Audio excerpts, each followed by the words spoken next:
पढ़ने के दो अप्रोच है। एक है प्रीस्टली अप्रोच, आप बहुत पढ़ते हैं, आपको आता कुछ नहीं, पढ़े जा रहे हैं, पढ़ते बहुत है, बहुत पढ़ते हैं। अगर तैयारी 25 दिन में हो रही है और रिवीजन 25 दिन में हो रहा है, तो तुम फिर 3-4 हजार साल बाद दो एग्जाम।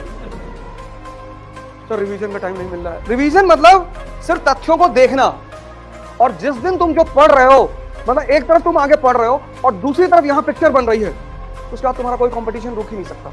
बस यही पैरामीटर है।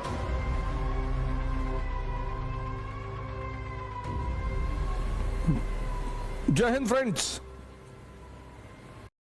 जैसे अभी आप ह्यूमैनिटीज के सब्जेक्ट उठाएंगे, मॉडर्न इंडिया उठाएंगे, एक पढ़ने का तरीका है पुरोहितों की तरह, प्रीस्ट, उसको बोलते हैं प्रीस्टली अप्रोच।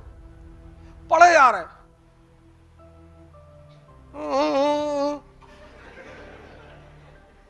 पढ़े जा रहे, पढ़े जा रहे, एक दिन में 70 पेज, 80, 150, 300 मर गए।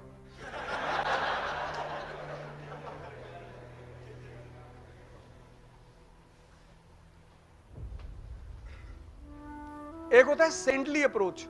पढ़ने के दो अप्रोच है। एक है प्रीस्टली अप्रोच, आप बहुत पढ़ते हैं, आपको आता कुछ नहीं। अब मैंने कहा ना, दो अप्रोच है पढ़ने के।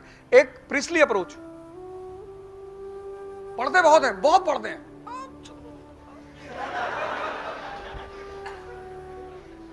पता कुछ नहीं। प्रीस्टली अप्रोच में आदमी मेहनत करता हुआ बहुत दिखाई पड़ता है, उसको अचीव कुछ नहीं होता। सेंटली अप्रोच में वो हो सकता है मेहनत कम करे, उसकी अचीवमेंट ज्यादा होती है। ये सेंटली अप्रोच है क्या? आपने मॉडर्न इंडिया पढ़ी, तो मॉडर्न इंडिया एक वर्ड है ना, दो वर्ड का कॉम्बिनेशन है, एक मॉडर्न, एक इंडिया। तो जब आप मॉडर्न इंडिया पढ़ रहे हैं, तो आपको कुछ तो ऐसा पता चलेगा कि आप कहें कि it is different from ancient and medieval,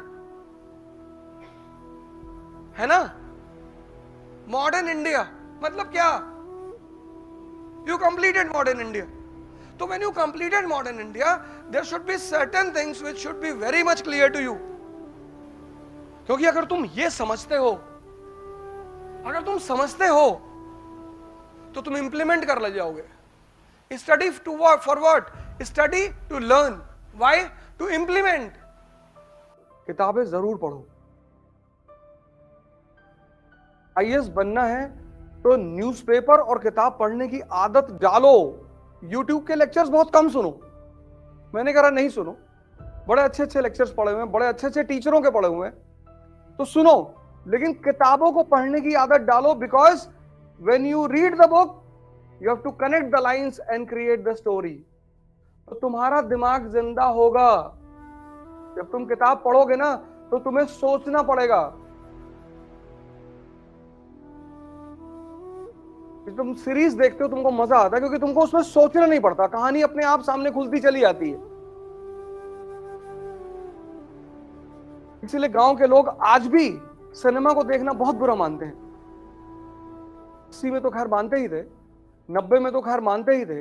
आपने घर में जो आपके एल्डर है, पिताजी, उनसे पूछिए कि वो कैसे पिक्चर देखने, मूवी देखने जाते रहे होंगे। और किसी भी तरीके से मूवी हॉल में घुसोगे तो इंफॉर्मेशन घर पहुंच जाती थी। और आज पीवीआर को एक सोशल स्टेटस बना दिया गया है, क्योंकि माँ बाप को पता था कि अगर तुम मूवी देखोगे ना, तो तुम्हारी जो कनेक्ट करके सोचने की क्षमता है वो खत्म हो जाएगी। इसलिए किताबें पढ़ने में नींद आती है। तो किताबें खुद से तभी बोलेंगी जब तुम उनसे बोलोगे, वरना वो तुमसे नहीं बोलेंगी। वो बोलेंगी तुमसे। और जिस दिन तुम जो पढ़ रहे हो, मतलब एक तरफ तुम आगे पढ़ रहे हो और दूसरी तरफ यहां पिक्चर बन रही है, उसके बाद तुम्हारा कोई कंपटीशन रुक ही नहीं सकता। बस यही पैरामीटर है कि जिस लाइन को तुम पढ़ रहे हो, चाहे वो हिस्ट्री हो, ज्योग्राफी हो, पॉलिटी, इकोनॉमी, कुछ भी, मतलब तुम लाइन यहां पढ़ रहे हो और यहां उसकी पिक्चर बन रही है, बस समझ लो तुम्हारा सिलेक्शन होने वाला है। क्योंकि पिक्चर बन रही का मतलब यह है कि डाइजेशन इज गोइंग ऑन, हजम हो रहा है। किताबें लो और सरल किताबें लो, पहली किताब ले लो, NCERT, old NCERT, class 12th, Vipin Chandra, modern India, class 12th by Vipin Chandra, old NCERT, old. बहुत प्यारी किताब है, बहुत अच्छी किताब। मतलब एक बहुत ही छोटे लेवल पे, क्लास 12th के लेवल के बच्चे के लेवल पे तुम्हें पूरी कहानी सुनाएगी। और एपिसोड जैसे धारा, उसमें 13 धारावाहिक हैं, 13 एपिसोड है उस किताब में। तुम उसको चैप्टर मत मानो, एपिसोड मानो। पहले एपिसोड में तुम्हें पिक्चर दिखाएगी 18th सेंचुरी इंडिया, 18वीं शताब्दी का भारत। तुम्हें दिखाएगी कि मुगल साम्राज्य का पतन हो रहा है, एकदम दिखाई पड़ेगा तुम्हें। क्षेत्रीय शक्तियों का उदय हो रहा, regional powers are emerging, independent Awadh, independent Bengal, independent Nizam, regional powers पैदा हो रहे हैं, मुगल शक्ति खत्म हो रही है।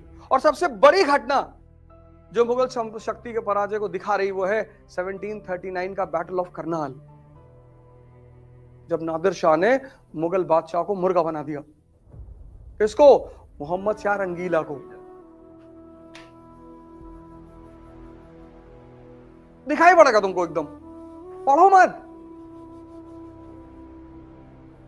पढ़ने से इंफॉर्मेशन बढ़ती है, सोचने से विवेक बढ़ता है। और सिलेक्शन इंफॉर्मेशन से नहीं होता, विवेक से होता है।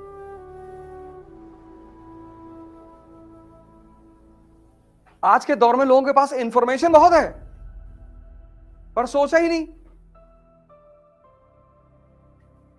सोचा ही नहीं। सब कुछ उस किताब में लिखा हुआ है, सब कुछ, बस तुम्हें सोचना है रुक के। इसीलिए भारत के आध्यात्मिक इतिहास में कुछ पक्षियों का, कुछ फूलों का बड़ा महत्व है। जैसे भारत के आध्यात्मिक इतिहास में तोते का बड़ा महत्व है। पता है क्यों? क्योंकि तोता रामायण याद कर सकता है, समझ नहीं सकता, और बिना समझे कोई अरहत नहीं होगा। इसीलिए तो तुम्हारा पढ़ने में मन नहीं लगता था, तुम्हें पता ही नहीं होता है कि पढ़ना क्या है।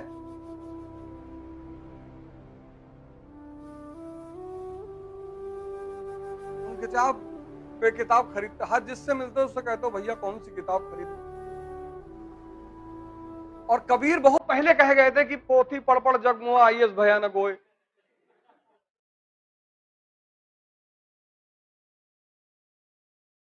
वो आईएस के बेसिकली उन्होंने आईएस के लिए ही कहा, बाद में लोगों ने प्रेम जोड़ दिया उसमें। पंडित, पोथी पढ़ पढ़ जग मुआ पंडित भयानक होए। पढ़ना मतलब दिमाग को जिंदा करना, और जिंदा दिमाग कुछ भी कर सकता है।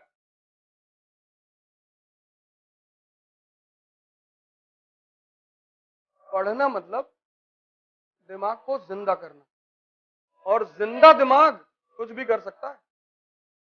वो एक अच्छा बिजनेसमैन बन सकता है, उसकी नौकरी लगेगी।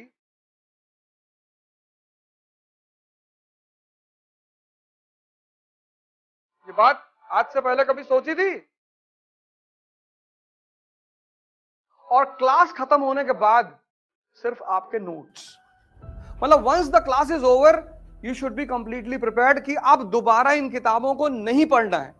तैयारी के लिए नहीं पढ़ना है, पढ़ने के लिए पढ़ लेना है। जैसे एक बार तुम्हें पूरी कहानी समझ में आ गई, जब तक नहीं समझ में आएगी तभी तो ये किताब हैवी है ना। एक बार समझ में आ गई, पहली बार पढ़ोगे 25 दिन लगेगा, लेकिन पहली बार जब खत्म कर लिया, क्लास में हर चीज समझ ली, तो 5 दिन में खत्म होगी। उसको बोलते हैं रिवीजन। अगर तैयारी 25 दिन में हो रही है और रिवीजन 25 दिन में हो रहा है, तो तुम फिर 3-4 हजार साल बाद दो एग्जाम।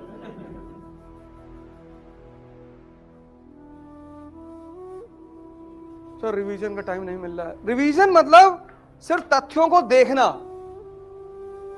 कॉन्सेप्ट कैसे भूलोगे यार? कॉन्सेप्ट भूल ही नहीं सकते। कॉन्सेप्ट भूलने का तरीका ही नहीं। साइकिलिंग सीख लिया, अब नहीं भूल सकते। Once you have learned cycling, there is no way to unlearn it. पर तुम चाहो हम साइकिल चलाना भूल जाएं। स्विमिंग सीख ली, अब तुम सोचो हम भूल जाएं, संभव ही नहीं।